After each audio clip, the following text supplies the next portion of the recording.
Hello నమస్తే. సమ్మర్లో healthy juices చేసుకొని హెల్దీగా తాగేసేయండి.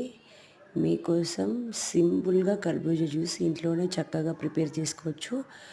బయట జ్యూస్ పాయింట్లో కొంటే అంత హైజెనిక్గా ఉండదు, అంత టేస్టీగా కూడా ఉండదు కదా. సో నేను సింపుల్ మెథడ్లో చేస్తున్నాను అనమాట. మంచిగా పైన పీల్ చేసేసుకొని ముక్కలుగా కట్ చేసుకొని జ్యూస్ జార్లో వేసుకోవాలి. పంచదార కొంచెం స్వీట్‌కి తగ్గట్టుగా వేసుకోవాలి. కొంచెం స్వీట్ ఎక్కువ కావాలనుకున్న వాళ్ళు ఎక్కువగా వేసుకోవచ్చు. నేను పెరుగు విత్ పాలు పోస్తున్నా అనమాట. ఆ టేస్ట్ చాలా బావుంటదండి. అంటే మెజర్‌మెంట్ అనేది ఏం లేదు.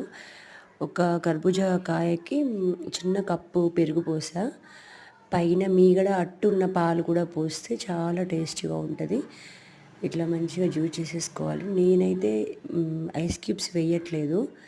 నేను కుండలో వాటరే యూజ్ చేస్తున్నా. సో చాలా టేస్టీగా ఉందండి. మా పాపకు కూడా బాగా నచ్చేసింది.